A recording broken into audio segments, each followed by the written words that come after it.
우리 구약성경 우리 스가랴 14장 우리 16절부터 우리 21절까지 보겠습니다.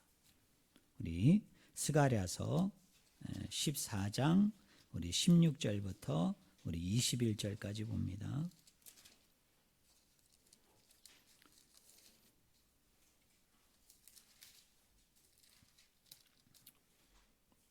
우리 스가랴 14장 우리 16절부터 우리 21절까지 제가 16절부터 20절까지 읽으면 우리 성도님들이 마지막 우리 21절은 같이 읽겠습니다. 제가 말씀을 읽습니다. 예루살렘을 치러 왔던 이방 나라들 중에 남은 자가 해마다 올라와서 그 왕 만군의 여호와께 경배하며 초막절을 지킬 것이라. 땅에 있는 족속들 중에 그 왕 만군의 여호와께 경배하러 예루살렘에 올라오지 아니하는 자들에게는 비를 내리지 아니할 것인즉 만일 애굽 족속이 올라오지 아니할 때에는 비 내림이 있지 아니하리니 여호와께서 초막절을 지키러 올라오지 아니하는 이방 나라들의 사람을 치시는 재앙을 그에게 내리실 것이라. 애굽 사람이나 이방 나라 사람이나 초막절을 지키러 올라오지 아니하는 자가 받을 벌이 그러하니라. 그날에는 말 방울에까지 여호와께 성결이라 기록될 것이라. 여호와의 전에 있는 모든 솥이 제단 앞 주발과 다름이 없을 것이니 우리 21절 같이 읽겠습니다. 유다의 모든 솥이 만군의 여호와의 성물이 될 것인즉 제사 드리는 자가 와서 이 솥을 가져다가 그것으로 고기를 삶으리라. 그날에는 만군의 여호와의 전에 가나안 사람이 다시 있지 아니하리라. 아멘. 오늘 같이 읽은 본문 말씀을 가지고 만인 제사장 사역이라는 제목으로 우리가 하나님의 말씀을 나누기를 원합니다. 모든 선지서가 마찬가지죠. 우리 대선지서라고 얘기하는 이사야, 또 예레미야, 에스겔, 다니엘도 마찬가지고요. 우리가 소선지서라고 얘기하는 호세아서부터 말라기까지 12권인데 이 12권의 소선지서도 마찬가지고 이 선지서들이 공통적으로 이야기하고 있는 큰 주제 중에 핵심되는 주제 중에 하나가 뭐냐면 주의 날에 관한 것입니다. 하나님의 날에 대한 것입니다. 특별히 요엘서도 그렇고 또 스가랴서도 마찬가지입니다. 여기에 보면 주의 날 또는 하나님의 날이라는 표현들이 이렇게 반복적으로 쓰입니다. 그러면 이 주의 날이 의미하는 것이 무엇인가? 이 주의 날은 종말에 마지막 날에 말세에 이루어지게 되는 그 일을 이야기하는 것이죠. 그런데 이 주의 날, 이 하나님의 날은 두 가지 내용을 가지고 있습니다.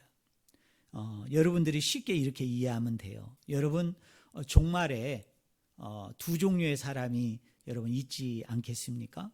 자, 종말에 두 종류의 사람이 누구일까요? 회개하고 돌이키는 자들이 있을 것이고 또 하나는 그 회개하지 않고 돌이키지 않는 자들이 있을 것입니다. 그런데 이 종말에 어떤 일이 일어나느냐? 하나님의 말씀을 듣고 특별히 이 선지자가 예언하는 그 가르침, 선포, 예언을 듣고 슈브, 회개하고 돌이키는 자는 하나님의 예비하고 준비한 뭐를 받을까요? 구원의 은혜를 받게 되어지는 거죠. 그러나 이 종말에 마지막 날에 선지자들이 이렇게 외쳤고 많은 선지자를 하나님이 보내셔서 그들에게 예언했음에도 불구하고 이들이 돌이키지 아니하면, 그죠? 이들이 돌아오지 아니하면 그들에게는 뭐가 임할까요? 심판과 멸망이 임하는 거에 대해서 이야기하고 있는 것이 뭐냐면 이 선지서와 예언서에 나오는 이 주의 날, 하나님의 날이 가지고 있는 두 가지 의미인 것을 우리가 알 수 있습니다. 여러분 우리가 읽지는 않았습니다만 여러분 14장 2절에 보면은 이렇게 기록하고 있죠. 제가 읽습니다. 내가 이방 나라들을 모아 예루살렘과 싸우게 하리니 성읍이 함락되며 가옥이 약탈되며 부녀가 욕을 당하여 성읍 백성이 절반이나 사로잡혀 가려니와. 그 다음에 뭐라고 얘기합니까? 남은 백성은 어떻게 한다고요? 성읍에서 끊어지지 아니하리라. 이렇게 얘기합니다. 여기 무슨 사상이 나오느냐면 남은 자 사상이 나와요. 남은 자 사상. 여러분, 이 남은 자는 구체적으로 누구를 이야기할까요? 특별히 이 사사기도 마찬가지고 또 역사서도 마찬가지고 또 이사야나 예레미야가 이렇게 예언하는 예언의 내용을 보면은 하나님께서 이방인들을 구원하고 또 유대인을 구원하는 방법이 일정한 그 패턴들이 있어요. 여러분, 일정한 그 순서들이 있는데 이런 것이죠. 자, 이스라엘 백성이 불순종하면 하나님이 어떻게 하시죠? 이방 민족을 들어서 그 이방 백성들을 어떻게 합니까? 이스라엘 백성이 불순종하고 범죄하면 이방 나라 사람들을 막대기로 들어가지고, 그죠? 몽둥이로 들어서 그 이스라엘 백성들을 어떻게 하죠? 공격을 합니다. 여러분, 그 유대인 이스라엘 백성들을 치죠. 그런데 문제는 뭐냐면 이 이방인들이 이제 이 유대 땅에 들어와서 이스라엘 백성들한테 들어와가지고 이제 막대기로 몽둥이로 이스라엘 백성들을 친단 말이에요. 공격을 한단 말이에요. 그래서 어떤 일이 일어나느냐면 이스라엘이 패배합니다. 이스라엘이 무너져요. 이스라엘이 때로는 나라를 빼앗깁니다. 그러면 이 이방 나라가 거기서 겸손해져야 되는데, 낮아져야 되는데, 이 이방 나라의 왕과 백성들이 하나님의 몽둥이로 쓰이고 또 하나님의 채찍으로 쓰인 것을 망각을 하고 이 사람들이 어떻게 되느냐면 교만하여지는 거예요. 어떻게 교만하여질까요? 내가 강하여서, 내가 뛰어나서, 내가 대단해서 내가 이렇게 이스라엘 사람들을 정복했다. 내가 유대 땅을 패배시키고 무너지게 하고 멸망시켰다라고 여러분 교만하게 됩니다. 그러면 하나님이 어떻게 하시죠? 몽둥이와 막대기로 사용했던 이방 나라를 하나님이 어떻게 하세요? 여러분 치십니다. 그 이방 나라를 하나님께서 심판하세요. 그런데 이때 이방인들 중에 회개하고 돌이키는 자들이 생기게 되어지는데 이 사람들이 누구냐? 이방인 중에 따라하겠습니다. 이방인 중에 남은 자. 그게 남은 자 사상이에요. 이방인 중에 남은 자예요. 또 하나, 하나님의 선민이라고 자처하는 이스라엘 사람과 유대인 중에도 남은 자가 여러분 생기는데 이 사람들은 언제 돌이킬까요? 언제 회개할까요? 언제 아버지의 품으로 돌아오게 되어지죠? 이방인들을 몽둥이로 막대기로 사용해가지고 이스라엘 사람들을 칠 때, 이스라엘 사람들을 하나님이 심판할 때 그때 회개하고 돌이키는 유대인들이 있는데 이스라엘 사람들이 있는데 이 사람들이 누구냐면 따라하겠습니다. 이스라엘 중에 남은 자. 그러니까 여러분 남은 자는 두 종류가 있는 거예요. 하나는 이방인 중에 남은 자가 있고요. 또 하나는 이스라엘 사람 중에 남은 자가 있는 거예요. 자, 다시 한번 정리해 드립니다. 여러분 이걸 잘 이해하셔야 돼요. 이방인 중에 남은 자는 뭐냐? 하나님께서 그 이방인들을 몽둥이로 막대기로 사용했음에도 불구하고 자신들이 그렇게 한 것으로 교만하여질 때 하나님이 그 막대기와 몽둥이로 사용한 이방인들을 심판하세요. 그들을 멸망시킵니다. 그때 회개하고 돌이키는 자들이 생기는데 그 사람들이 누구냐? 이방인 중에 남은 자예요. 자, 유대인과 이스라엘 사람들 중에 남은 자는 그럼 누구냐?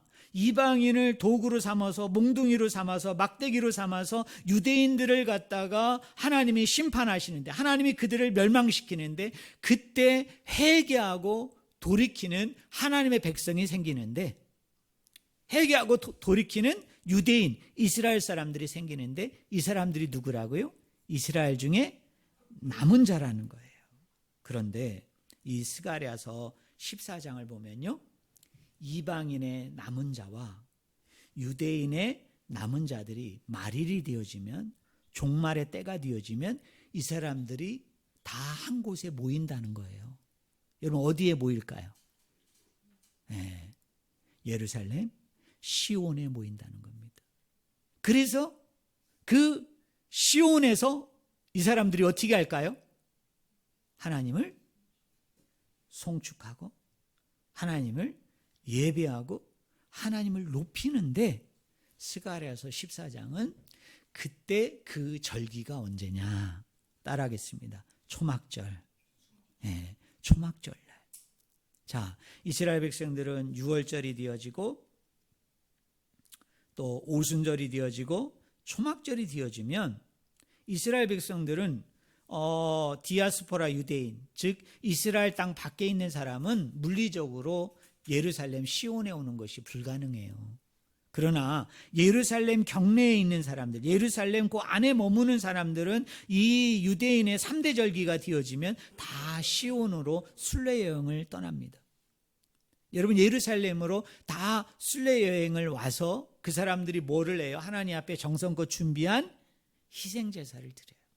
그리고 그 제물 가운데 일부를 가지고서 그 사람들이 뭐를 합니까? 잔치를 벌이고 서로 먹고 마시고 즐기고 기뻐하는 절기가 뭐냐? 그게 유월절, 오순절, 여러분 초막절이에요.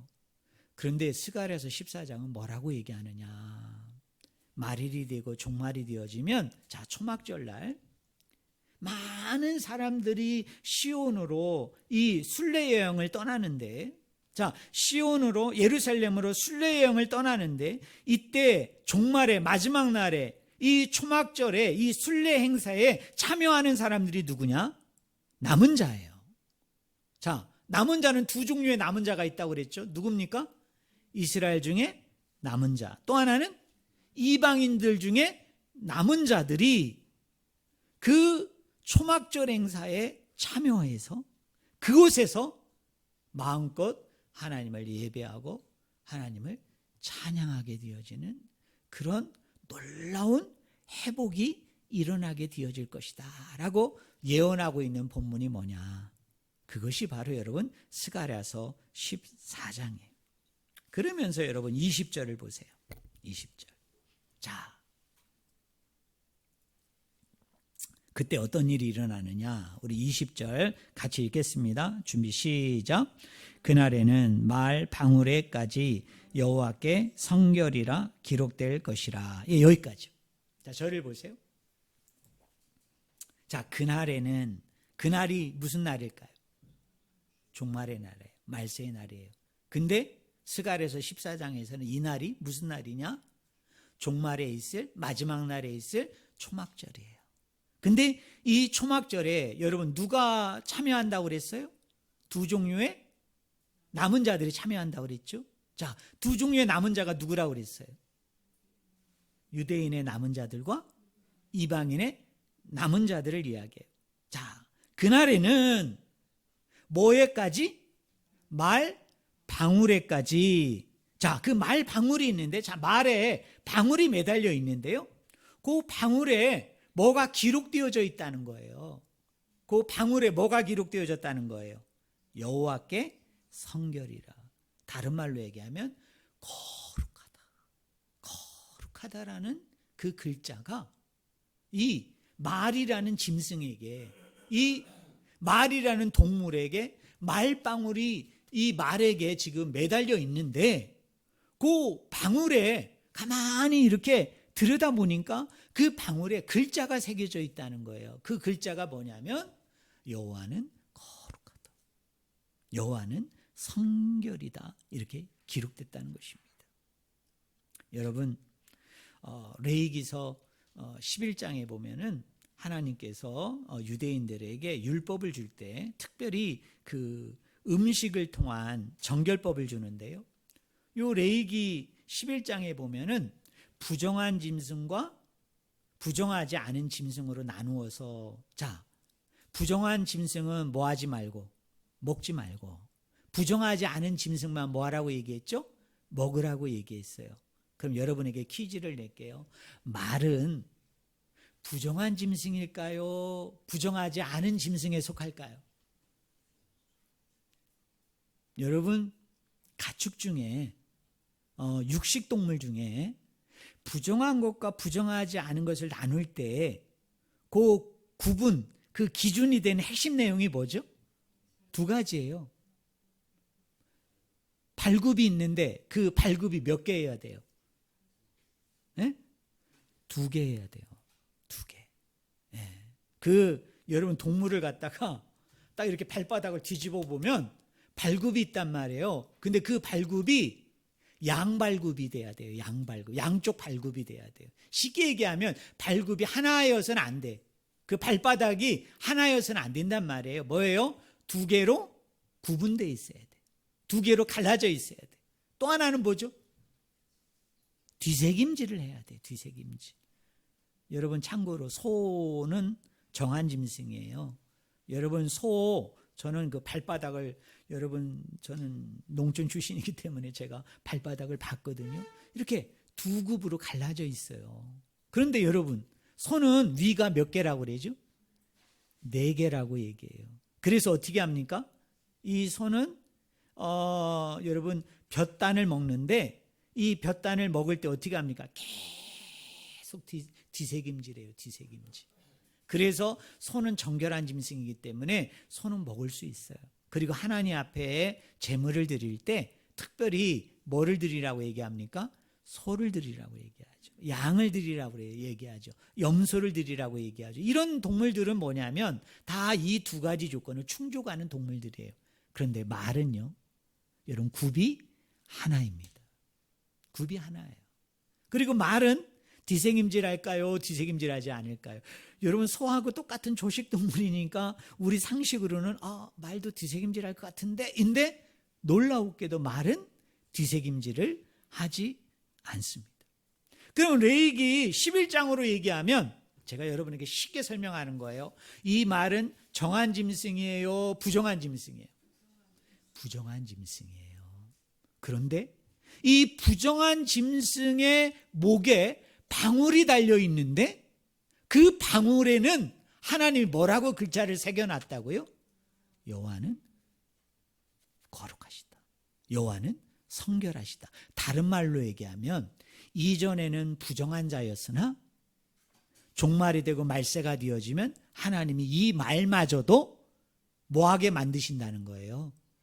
거룩하고 깨끗하게 성결하게 만든다는 거예요. 그럼 여러분에게 퀴즈 낼게요. 이 말은 누구를 상징할까요? 원래부터 부정한 자예요. 사람 중에 누구를 얘기하는 거예요? 원래부터 부정한 자, 이방인들을 얘기하는 거예요. 자, 이방인들은 원래부터 부정한 자였으나 종말이 되고 마지막 날이 되어지면 이 이방인들이 하나님에 의해서 뭐가 되어져서 거룩하고 의롭고 깨끗한 백성이 되어져서 그 여호와의 전에 거룩한 사람만이 들어가서 하나님을 예배할 수 있는데, 자, 이스라엘 사람 유대인들 중에 거룩한 자들, 남은 자들만 예배하고 하나님을 높여드릴 수 있는데, 종말의 때가 되면, 마지막 때가 되어지면 하나님께서 이 땅을, 이 만물을 회복하시는데 그 회복 가운데 뭐가 있느냐? 원래부터 부정하였던 이방인들이 정결케 되어짐을 통해서 이방인마저도 하나님 앞에 뭐를 드릴 수 있다?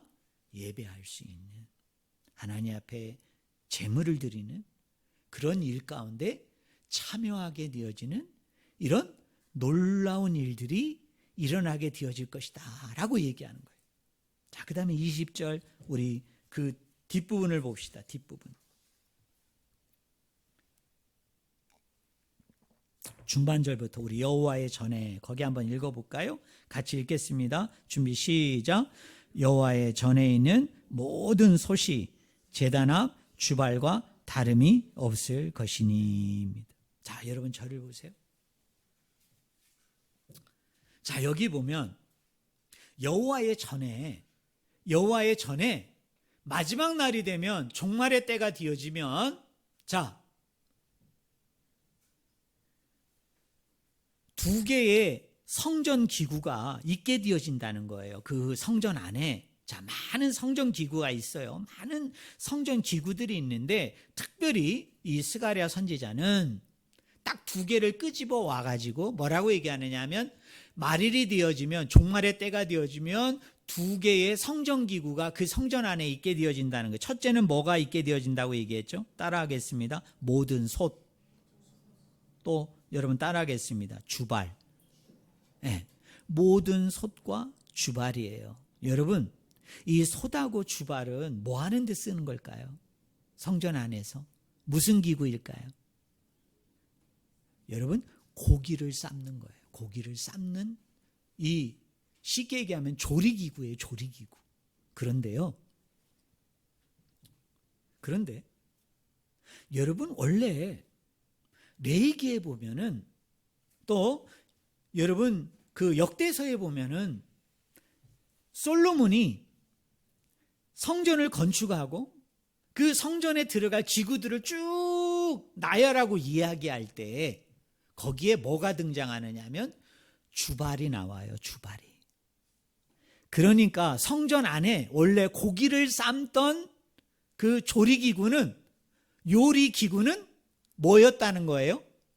주발인데, 스가랴 선지자가 뭐라고 얘기하느냐 하면, 주발도 고기를 삶는 성전 기구이지만 그거와 똑같은 기능을 하는 성전 기구가 종말이 되면, 마지막 날이 되어지면 또 하나의 성전 기구가 똑같은 기능을 하는데 또 하나가 생길 거라는 거예요. 그게 뭐예요? 솥이에요. 솥.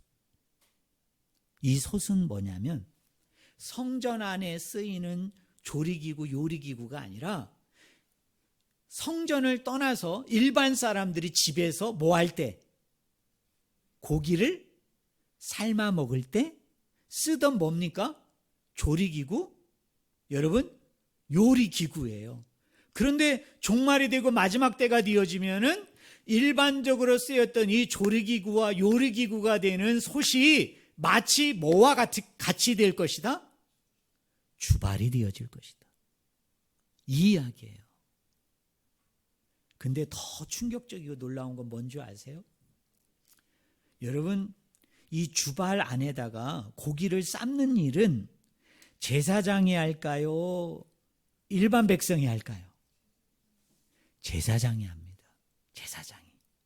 그런데 여러분 20절 잘 보세요. 솥은 솥인데 무슨 솥이라고 그랬죠? 모든 솥이라고 그랬어요. 여러분, 모든 솥이라고 그랬어요. 이 말이 의미하는 바가 뭔지 아세요?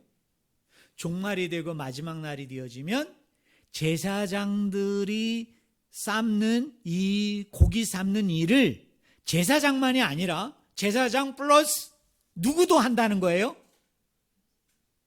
일반 백성들도, 일반 사람들도.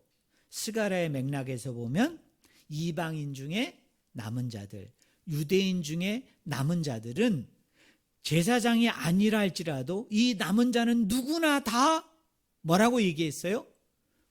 제사장이 하는 고기를 삶는 일을 하게 되어질 것이다 라는 얘기입니다. 여러분, 이것이 저와 여러분에게 주는 메시지가 뭘까요? 이것이 저와 여러분에게 주는 여러분 의미가 무엇일까요? 따라하겠습니다. 만인 제사장설. 만인 제사장설이에요. 많은 학자들과 또 많은 목사님들은, 자, 만인 제사장설이라는 게 뭐예요? 만인 제사장설이라는 게 이런 거예요. 자, 옛날에 여러분 구약에는 특별히 성전 안에서 제사하는 일을 포함을 해서 하나님을 예배하고 하나님을 높이고 찬송하고 또 하나님을 경배하고 또 하나님을 위하는 모든 일들을 일반 백성들이 하지 않고 누구만이 했어요? 레위지파 또는 제사장, 대제사장만이 했다는 거예요. 자, 여러분 종교개혁이 일어나기 이전에 여러분 구카톨릭이죠. 예, 구천주교예요. 16세기 이전에는 교회 안에서 이루어지는 제반의 모든 일들을 다 누가 관리하고 감독하고 주도했을까요? 신부님들이 그 일을 다 하셨어요. 신부님들이.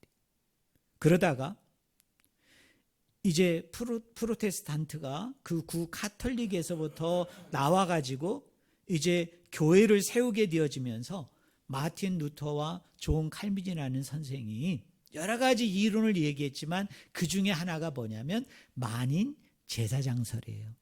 여러분, 만인 제사장설이 뭐예요? 제사장은 특정한 훈련을 받거나 또는 특정한 과정을 수료한 사람만이 교회 안에서 제사장 사역을 감당할 수 있는 게 아니라 그리스도인이라면 누구든지 다 교회 안에서 뭐를 할 수 있다는 거예요? 제사장으로서의 역할과 기능과 일들을 수행할 수 있다라고 얘기한 게 뭐냐면 만인 제사장설이에요. 우리 한번 생각해 봅시다. 1세기부터 16세기 이전까지 신부들이 그거를 다 독점하고 독식하고 있었는데 마틴 루터와 존 칼빈이 갑자기 나타나가지고 아니다.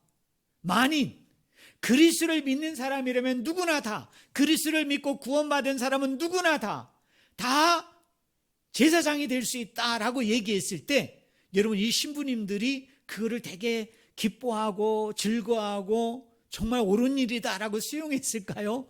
아니면 그런 주장을 하는 사람들에 대해서 여러분 불편해하고 힘들어하고 박해하고 핍박했을까요? 여러분, 후자예요. 그런데요, 이 존 칼빈과 그 다음에 마틴 루터가 이 만인 제사장설을 그럼 어디서 발견했을까요? 만인이 다 제사장이다. 쉽게 얘기하면 만인이 다 교회 리더가 될 수 있다. 교회 지도자가 될 수 있다. 교회 안에서 이루어지는 모든 일들은 목사님처럼 신학교에 들어가서 전문적인 교육을 이수한 저런 전문적인 수련을 받은 저 사람들만 교회 일을 할 수 있다가 아니라 성도라면, 신자라면, 믿는 사람이라면 누구나 다 교회 일을 감당할 수 있다라고 이야기한 그 근거가 되는, 그 이유가 되는, 원인이 되는 그 성경 구절을 갖다가 찾아올 때 이 종교개혁자들과 많은 목사님들은 어떤 본문에서 찾아왔을까요? 출애굽기 19장 그리고 베드로 전서 2장 9절에 여러분 거기에 보면 뭐라고 얘기했어요? 따라하겠습니다. 왕같은 제사장. 왕같은 제사장이란 그 본문에서 가져왔어요. 근데 여러분, 놀라운 것은 뭡니까? 오늘 스가랴서 14장 여러분 20절도 만인 제사장설이죠. 왜 그럴까요? 주발만 고기를 삶을 수 있는데 말일이 되면 종말이 되어지면은 모든 솥에서 고기를 삶아낼 수 있고, 이 고기를 삶아내는 일은 제사장만이 하는 것이 아니라 모든 사람들이 다 그 제사 행위 가운데 참여해서 적극적으로 능동적으로 고기를 삶아내는 일 가운데 이들도 참여할 수 있다라고 스가랴서에서 얘기하기 때문에 사실은 베드로 사도가 훨씬 뒤에 만인 제사장설을 얘기한 게 아니라 우리가 구약 성경을 보니 구약 성경 안에도 만인 제사장설을 이야기하는 본문이 있다는 거예요. 그게 어디라고요? 스가랴서 14장 20절이라는 겁니다. 사랑하는 성도 여러분, 그렇습니다.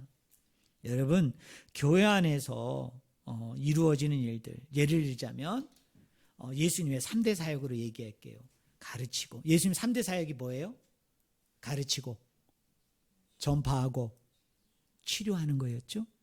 근데 이 가르치고 전파하고 치료하는 일을 목회자만이 할 수 있다, 목사만이 할 수 있다. 맞아요? 틀려요? 틀리다는 거예요. 가르치는 사역도 목사도 할 수 있지만 누구도 할 수 있다는 거예요. 우리 성도들도 할 수 있다는 거예요. 또 여러분, 전파하는 사역, 이것도 목회자만이 할 수 있는 게 아니라 누구도 할 수 있어요. 여러분들도 그 일을 다 할 수 있다는 거예요. 여러분, 치유하고 치료하고 회복하는 일도 목회자만이 할 수 있는 게 아니라 누구도 할 수 있다는 거예요. 모든 솥에 해당되어지는. 어떻게 생각하면 주발은 오늘날로 얘기하면 목사에게만 해당이 되어지죠. 제사장은 목사를 이야기하죠.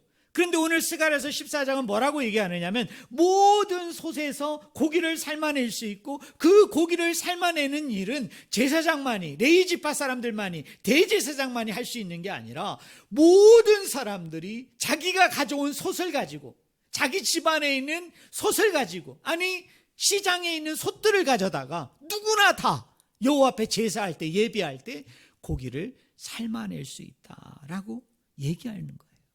이것이 바로 뭐냐? 만인 제사장설이에요. 저는 우리 서울 우리 교회가 바로 그런 교회가 되어지기를 주님의 이름으로 간절히 축원을 드립니다. 1인 중심의 교회가 아니라, 목사님 중심만의 교회가 아니라, 아니 목사님이 그런 모든 특권과 권리를 다 그분만이 가지고 있다고 그래가지고 그분이 그 모든 것들을 관리하고 감독하고 지도하고 통솔하고 장악하는 교회가 아니라, 그리스도를 믿는 사람이라면, 아니 교회 안에 이미 공동체에 들어온 사람이라면 누구나 다 예수님의 3대 사역으로 표현이 되어지는, 가르치는 일도 할 수 있고 전파하는 일도 할 수 있고 치유하고 치료하는 일도 할 수 있다는 거예요. 우리가 요한계시록에 살펴봤지만 종말이 언제입니까? 그리스도의 오심부터 다시 오심까지 이 전체의 기간이 뭐라고 그랬어요? 이게 종말이에요. 마지막 날에 이미 그리스도는 이 땅에 오셨어요. 그리고 이미 그리스도는 이 땅을 떠나서 승천해서 지금 하나님 보좌 위에 앉아 계시면서 하나님도 일하시고 지금 예수님도 열심히 일한다고 제가 여러분에게 설교를 했잖아요. 지금이 종말이에요. 지금이 마지막 때예요. 그러면 이 종말과 마지막 때에 어떤 일이 일어나느냐? 교회 안에 유대인뿐만 아니라 이방인들도, 그들이 남은 자들이라면 누구나 다 구분이 없이 하나님을 예배하고 찬송하는 그런 귀한 일들이 교회 가운데 이루어져야 될 줄로 믿습니다. 그리고 모든 분들이 다 사역자가 되어져서, 모든 분들이 다 일꾼이 되어져서 같이 수고하고 애씀을 통해서 교회를 더 건강한 공동체, 아름다운 공동체로 세우는 일에 참여하는 저와 여러분이 되기를 주의 이름으로 간절히 축원을 드립니다. 우리 마지막으로 21절 우리 같이 읽어볼까요? 자, 우리 21절 같이 읽겠습니다. 준비 시작. 예루살렘과 유다의 모든 솥이 만군의 여호와의 성물이 될 것인즉 제사 드리는 자가 와서 이 솥을 가져다가 그것으로 고기를 삶으리라. 그날에는 만군의 여호와의 전에 가나안 사람이 다시 있지 아니하리라입니다. 자, 여러분 저를 보세요. 여기서 한 가지 해결해야 될 핵심적인 말씀이 있어요. 그 말씀이 뭐냐면 21절 후반부에 있는 말씀. 여러분 한번 따라해 보실래요? 여호와의 전에 가나안 사람이 다시 있지 않는다. 여러분 마지막 날 종말이 되어지면요, 여호와의 전에 없는 사람이 있어요. 그 사람이 누굽니까? 가나안 사람이 있지 않는다. 가나안 사람이 있어서는 안 된다는 겁니다. 그러면 도대체 여기에 나오는 가나안 사람이 누구냐는 거예요. 가나안 사람이. 자, 여러분 우리 구약 성경을 한번 생각해 봅시다. 자, 구약에 보니까 가나안 사람이 있죠. 가나안 사람. 가나안 사람 어디에 나옵니까? 네, 여러분 출애굽기에도 나오지만 제일 많이 나오는 데가 어디죠? 여호수아를 중심으로 이스라엘 백성들이 가나안 정복 전쟁을 여러분 벌이잖아요. 자, 이스라엘 사람들이 지금의 팔레스타인 이스라엘 땅을 차지하기 전에 그게 가나안 땅인데 그 가나안 땅에 7 부족이 살고 있었어요. 근데 이 7 부족 사람들을 뭐라고 불렀느냐면 이 사람들을 다 통틀어서 가나안 사람이다 이렇게 부른 거예요. 그런데 여러분, 자, 여기서 가나안 사람들이 여호수아가 정복 전쟁을 벌였을 때 그 가나안 땅에 살았던 사람, 그 가나안 사람을 의미한다면 마지막 날에 여호와의 전에는 가나안 사람이 있지 않는다는 뜻은 무슨 뜻일까요? 네, 무슨 뜻일까요? 여러분이 대답을 잘 하셔야 되는데 쉽게 얘기하면 따라하겠습니다. 유대인과 이방인의 구별이 없다. 구별이 없다는 거예요. 구별이 없다는 거예요. 쉽게 얘기하면 유대인과 이방인이 하나가 돼요. 하나가 돼요. 그게 뭐예요? 하나님의 백성이에요. 하나님의 사람들이에요. 종말이 되고 마지막 때가 되어지면요, 이방인 유대인 구분 없어요. 이방인 유대인 갈라치는 거 없어요. 지금 우리나라의 큰 문제가 뭡니까? 사람들을 너무너무 갈라쳐요. 여러분, 이런 정치인들의 이런 썩어 빠진 논리에 여러분 속지 마세요. 속지 마세요. 여러분, 기독교의 복음은 뭡니까? 복음 안에서는 하나예요. 누구나 다. 여러분, 복음 안에 무슨 진영 싸움이 있어요? 여러분, 복음 안에 무슨 이데올로기의 싸움이 있어요? 복음 안에 무슨 이념적인 논쟁과 싸움이 어디에 있어요? 여러분, 복음 안에는 남자든 여자든 이방인이든 유대인이든 그 사람이 종이든 노예이든 여러분, 그 사람들은 뭡니까? 복음 안에서 뭐예요? 하나예요. 여기에 가나안 사람이 있지 않다는 얘기가 무슨 이야기일까요? 말일이 되어지면, 마지막 때가 되어지면 여호와의 전 안에는 유대인이든 이방인이든 구분이 없는 거예요. 갈라치기가 없는 거예요. 여러분, 이 스가랴가 활동할 당시에 이스라엘 사람들의 만국병이 있었어요. 그게 뭐냐면, 따라하겠습니다. 유대적 배타주의. 유대적 배타주의가 만연해 있었습니다. 여러분, 유대적 배타주의가 뭘까요? 자기들만 모이고 선민이고, 자기들만 뭐예요? 하나님의 백성이에요. 자기들을 제외한 모든 사람들은 다 누구죠?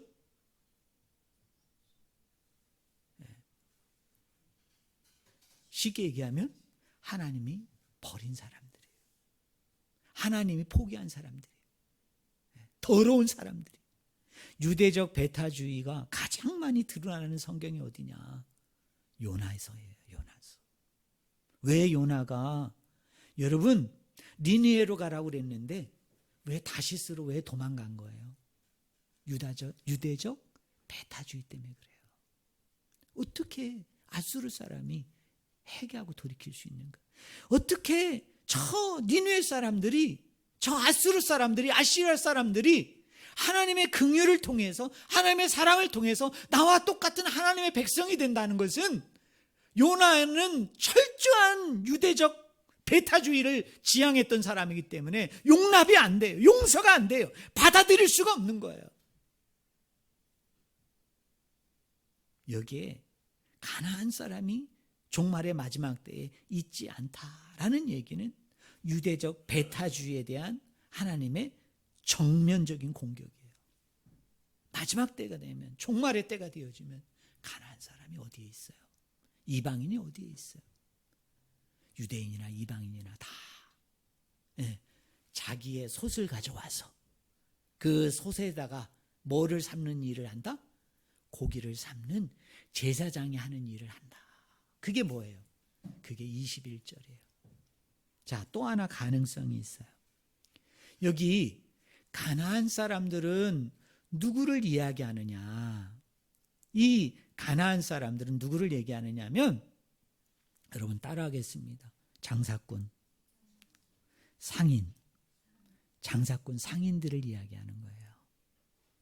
여러분, 예수님의 이 땅에 오셔서 3년 동안 일대기를 보면요, 예수님께서 한 번은 성전에 가셔서 여러분, 그 성전에 있는 사람들을 다 내어 쫓는 일들이 있었어요. 누구를 내어 쫓았나요? 그 성전 안에서 뭐 하는 사람들? 장사하는 사람들. 여러분, 그 성전 안에서 그 상인 노릇을 하는 사람들이었어요. 그런데요, 원래 이렇게 환전하는 일들, 그리고 동물들을 돈을 주고서 바꾸는 일들을 원래 어디서 해야 됐느냐면, 이스라엘 나라에 가보면 감람산이라는 산이 있어요. 요 성전이 여기에 있으면 요 요 얕은 계곡이 하나 있고 요 계곡 맞은편에 이 얕은 산이 뭐냐면 요게 감난산이에요. 일명 올리브산이라고 얘기하고 이 감난산에서 예수님이 부활 승천하신 곳이에요. 그리고 이 감남산에서 예수님이 겟세마네 기도를 하신 바로 그 장소가 뭐냐면 감람산이에요. 그런데 제가 성지순례를 가보니까 그 감람산이 언덕과 비슷한 산이 그렇게 높지 않아요. 근데 그 감람산 위에 딱 올라가서 이렇게 내려다보면 뭐가 보일까요? 여러분 그 성전이 보인다고. 아주 가까운 거리예요. 그래서 이 감람산에서 시장이 열리는 거예요. 그래서 이곳에서 뭐를 하느냐면 로마 화폐를 가지고 성전세를 낼 수 있는 화폐가 따로 있는데 그거를 교환하게 돼 있었고, 그 다음에 멀리 지방에 있는 사람들이 제사하기 위해서 동물을 끌고 오다 보면 그 동물이 어떻게 될 수 있어요? 죽을 수도 있고, 또 병들 수도 있고, 또 더러워질 수도 있고, 또 상처받을 수도 있잖아요.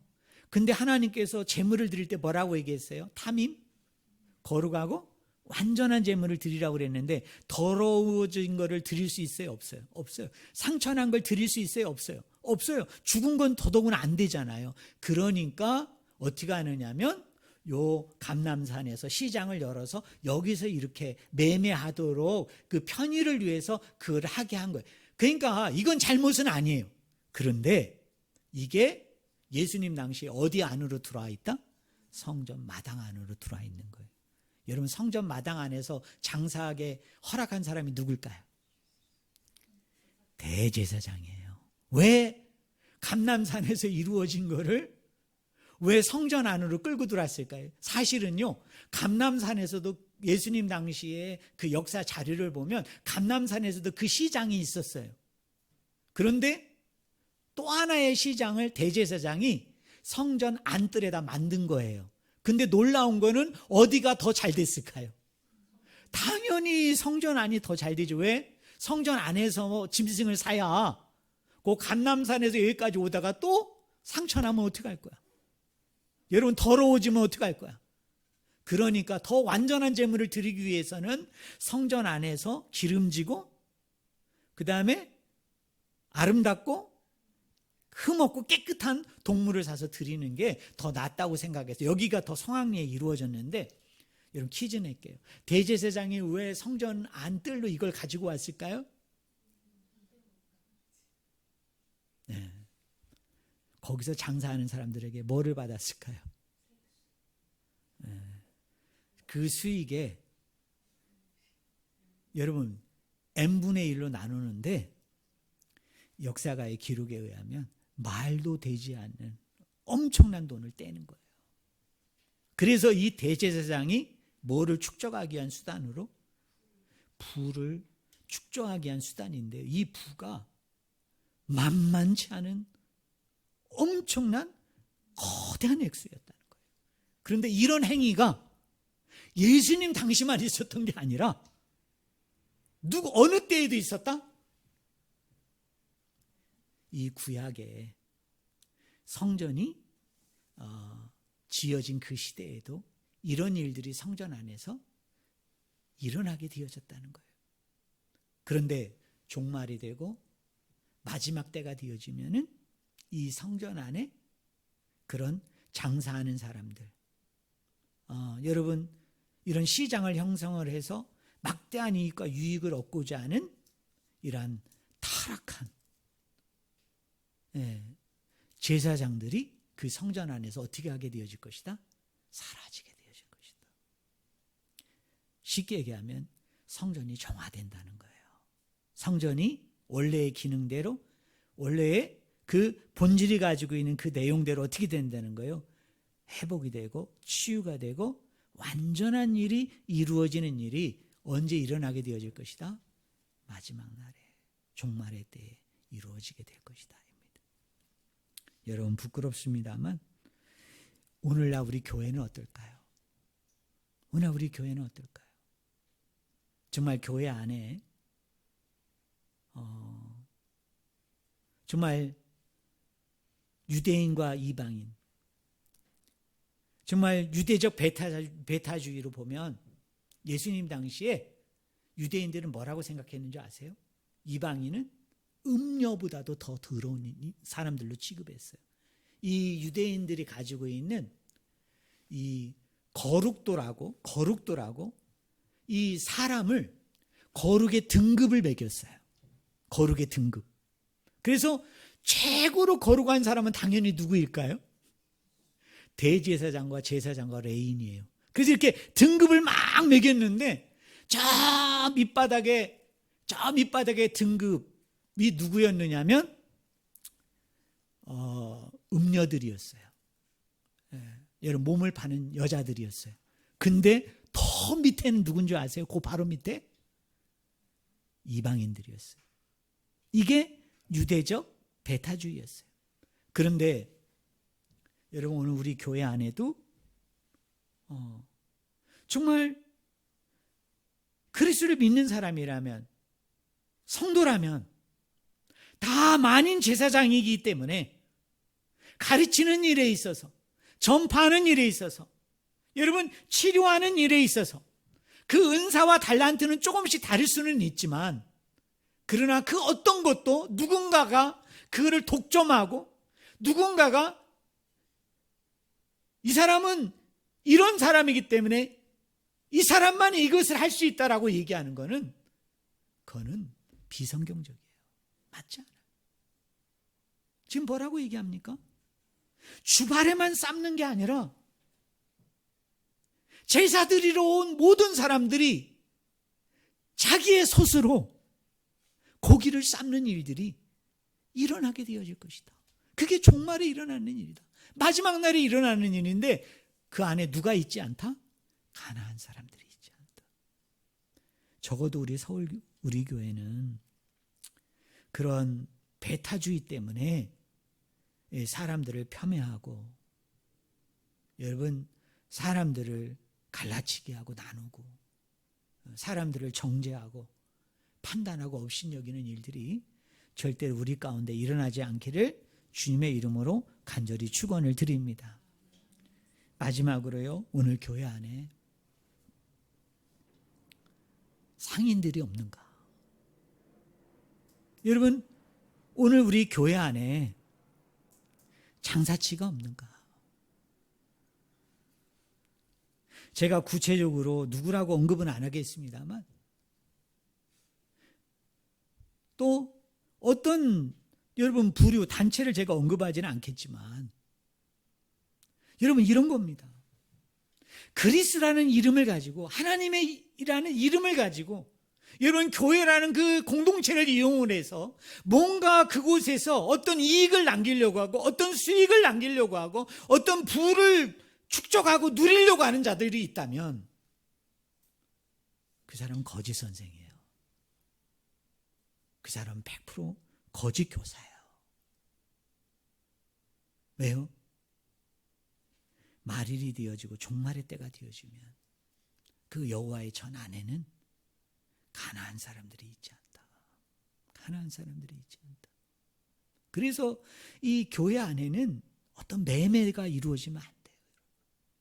교회 안에는 여러분 이렇게 어떤 돈과 관련된, 그래서 어떤 걸 통해서 이렇게 수익을 남기고 이익을 남기고, 그리고 그걸 통해서 어떤 사람이 부를 축적하는 일들이 교회 안에서는 절대로 이루어지면 안 돼요. 헌금을 할 수 있죠. 하나님을 위해서 정성껏 내가 준비한 것들을 하나님 앞에 드릴 수 있죠. 근데 그 모든 것은 다 어디에 쓰여야 됩니까? 하나님의 영광을 위해서. 그리고 하나님이 세우신 그 교회가 교회로서의 그 본질과 기능과 역할들을 여러분 온전히 감당하는 일에 여러분 그것이 쓰여야 되는 거예요. 결론적으로 이야기합니다. 여호와의 날, 종말의 때가 오면요, 유대인이든 이방이든 그 누구도 상관이 없어요. 자, 회개하고 돌이킨 유대인의 남은 자도, 회개하고 돌이킨 이방인의 남은 자도, 그 사람이 과거에 부정했던 사람이라 할지라도, 과거에 어떤 사람이라 할지라도 그거 중요하지 않아요. 그리스도를 만남을 통하여 그 초막절에 부어진 그 성령을 통해서, 정말 그 영적인 목마름과 갈급함이 해결되어지는 그 구원받은 하나님의 살아있는 백성이 되어진다면 그 사람은 누구나 다 아버지 앞에 예배자로 설 뿐만 아니라 하나님의 일을 같이 도모할 수 있는 리더와 핵심적인 역할을 같이 나누고 협력할 수 있는 사람으로 세울 수 있다는 사실을 저는 우리 성도님들이 반드시 믿기를 주님의 이름으로 간절히 축원을 드립니다. 그리고 교회 안에는 절대로 정죄하고 판단하고 여러분 폄훼하는 일이 없어야 돼요. 나하고 생각이 다르다고요? 여러분 나하고 의견이 다르다고요? 여러분 나하고 어떤 입장들이 다르다고요? 그런데 그것이 내가 그 사람을 정죄할 수단이 되나요? 여러분 내가 그거를 그 사람을 정죄할 판단의 근거와 이유가 되나요? 성경에 어디에 그런 게 나와요? 나하고 생각이 다르다고? 나하고 의견이 다르다고? 나와 입장이 다르다고? 태도가 다르다고? 언제 그 사람을 정죄하고 판단하고 업신여기고 갈라치기 하고 그런 얘기가 성경에 어디에 나옵니까? 여러분이 한번 나에게 한번 가져와 보세요. 정말 그런 게 있는가? 복음 안에서는, 말씀 안에서는 그 사람이 남자든 여자든 유대인이든 이방이든 종이든 자유자든 어떤 사람이든 다 하나님의 자녀요, 하나님의 백성이요, 하나인 줄로 믿습니다. 여러분 우리는 지성을 가진 사람이기 때문에 생각이 다를 수 있죠. 저 인정합니다. 여러분 내가 옳다고 여기는 것이 다를 수도 있어요. 하지만 중요한 건 뭐냐면 복음 안에서는 우리가 지금 갈라디아서를 계속 나누고 있잖아요. 복음 안에서는 누구나 다 자유합니다. 여러분 믿으십니까? 네. 저는 서로 존중하고 사랑하고 서로 용납하고 서로 함께하는 게 그게 교회의 참된 모습이에요. 그다음에 두 번째로 여러분 중요한 건 뭐냐면 교회 안에서 예수님 이름 가지고 하나님 이름 가지고 교회 이름 가지고 장사하는 것들 여러분 용납할 수 없습니다. 여러분 용서할 수 없어요. 그는 우리 예수님이 내어 쫓는 일이기도 했지만 오늘 스가랴서 14장 21절에 뭐라고 얘기해요? 가난한 사람이 다시 있지 아니하니라.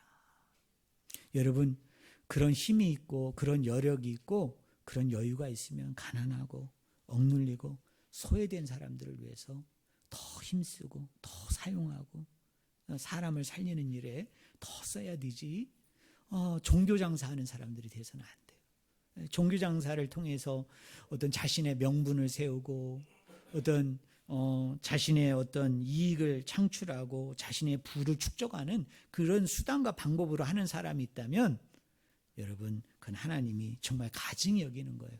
그런 것에 미혹되고 유혹되지 않는 저와 여러분이 되기를 주님의 이름으로 간절히 축원을 드립니다. 기도하겠습니다. 하나님 아버지